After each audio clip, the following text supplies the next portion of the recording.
Everyday people in everyday places across the world are finding God. All of this has been made through him.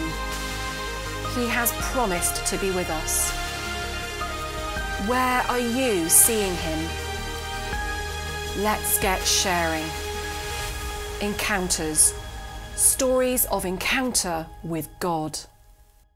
Hello, I am Donna Lazenby. I'm a digital evangelist storyteller, and I feel called to share with you some ways in which I've really been feeling the presence of God in very recent times in our day-to-day lives. It's always just so precious to remember and to be aware of that we have this great and mighty God who pays attention to the small details of our lives and wants to be present intimately and constantly with us. So I've been really watchful for that recently. And what I felt I wanted to share with you was God's provision, the sense of how intimately and closely and consistently God does actually provide for us, whatever the circumstances. I'm really mindful of that extraordinary occasion where Jesus is in the boat with his disciples on the Galilee, and the storm arises and the disciples are shaking Jesus awake and saying, you know, we're perishing. And as with a lot of those stories, if we've heard them a few times, these encounters, we can domesticate them or they can lose some of their vividness. But they meant it when they said we're perishing. They were saying, they're shaking Jesus awake. And something lovely about the fact that he had just been sleeping. The storm hadn't woken him up or made him worry or fret. There was a stillness in him.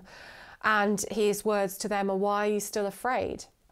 Why are you still having such little faith? And I feel as if what he was saying to them was, well, yes, the world around you may be shaking, but if you're with me, surely you've worked out by now that you know harm is really going to come to you fully and ultimately because you're with me. And I've found in the last few weeks, especially with the COVID-19 situation, for all of us, there's been so much that we've had to adapt to and to change.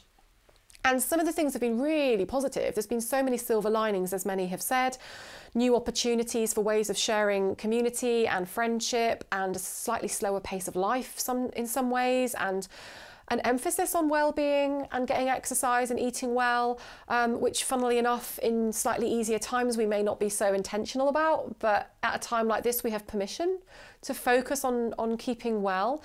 So there have been silver linings, but there have also been times of challenge where you kind of hit a nadir. I'm sure lots of people have had that experience of, actually, it really is hard getting all the infrastructure in place to ensure that we can keep the provision going professionally or personally that we've been giving in our relationships or in our workplace. Gosh, you know, it's quite hard not seeing people for weeks. The Lord has said it's not good for man to be alone. He knows what he's talking about. It can be quite draining to not be receiving the energizing interaction of being with other people. That can affect our sense of motivation, our sense of vision as well for what matters in our lives and why we do what we do. All of these things can be really needing nurturing and loving and uplifting at a time like this. And one of the things that I have noticed over the last few weeks is on the few occasions where I have really needed something, on one occasion, I just felt this extraordinary sense. It was very, very deep, this sense of, I need to pray. I just need to pray with some people. And like, there's no one around me because we're all in isolation. And literally at that moment, I was texted by a friend who said, I've just recorded an online prayer and here it is now on this YouTube feed. And I just found myself saying, oh Lord, you're clever. Like, that coincided exactly with that moment that I felt that.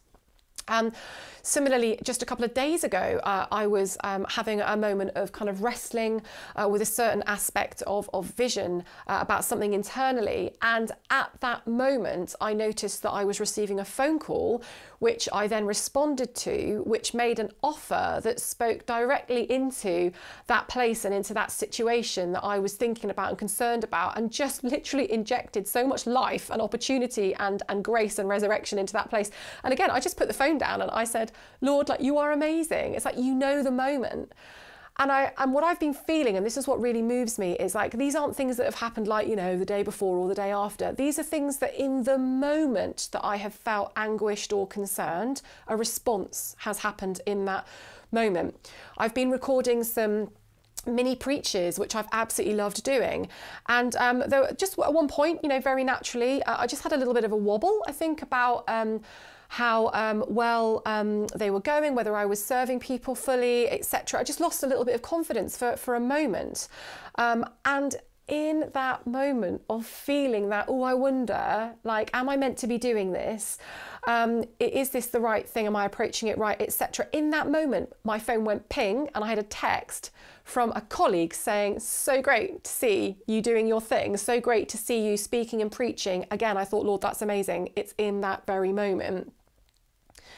One of the encounters in scripture that really speaks to me about this is the prophet Elijah in 1 Kings 19, where we have this very, very intimate moment between him and God, but the heavenly realm more generally, actually, where this one prophetic human being has actually become exhausted and desolated in his journey, and literally goes out into the wilderness and gets under a broom tree, so the one little bit of shade that he can find, and just says, you know what, Lord, you can take my life now. I've had it. I'm out of vision.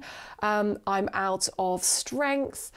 He says to the Lord, you know, all your people have basically turned away from you. I've tried to lead them on. I've tried to be a great visionary leader, but they've just turned away.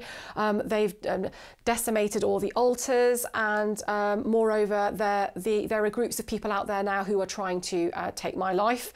So it's just all fallen apart. Everything I've tried to achieve has been broken to pieces. And people are now actually actively trying to persecute me. So I'm out. And Elijah just lies down exhausted in the desert under this little broom tree. And I love that as he sleeps, an angel is sent. Angels are always sent by the Lord from the presence of the Lord. I don't think they take their own initiative on these things. I get the sense they're messengers, as it's literally is what their name means, who are sent. And an angel appears to Elijah and wakes him up. I can almost imagine the angel pulling on his sleeve and wakes him up. And when Elijah wakes up, the angel is next to some cold water. Can you imagine how refreshing that must have been in the desert?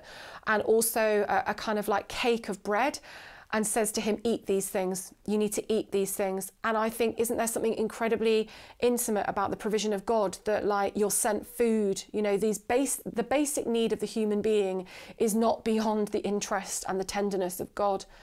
And as I read recently, this is such a human moment that's caught next, because Elijah, having eaten, falls back to sleep again. And I remember I read someone and they said, gosh, isn't this such a brilliant picture of exhaustion?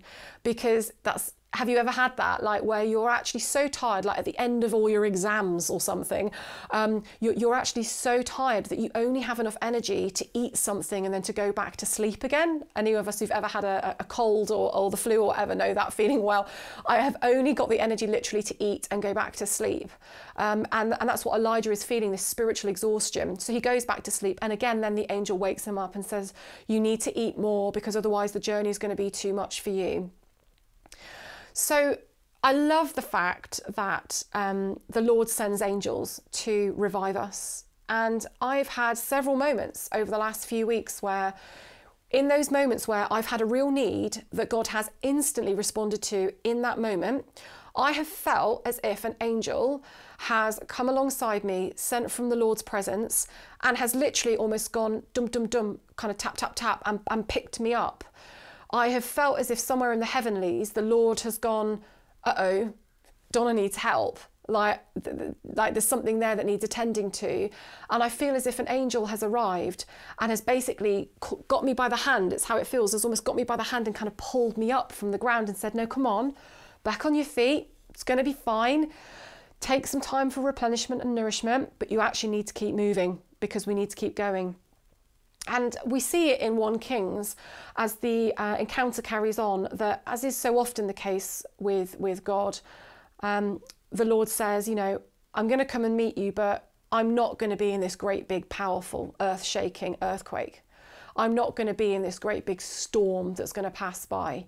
I'm not going to be in this mighty fire that erupts around you. And I wonder whether that's, even though God is mighty and awesome and strong, I wonder whether there's something going on there about the noise of the world as well, and the noise of nature, not actually being where the Lord is most intensely present. He comes to Elijah in the stillness and the quietness that follows those things, as everything goes to rest in that stillness and that quietness. And as we know, if we spend time in silence, silence is not empty. Silence has a sound. It's a sound of stillness. It's a sound of quietness. It's not a pure emptiness. And the Lord is in the still small voice that speaks to Elijah and speaks to him again about, you know, what are you doing here? Why are you in a, like, what's happened to you? Why are you in a cave? Why have you retreated from the mission?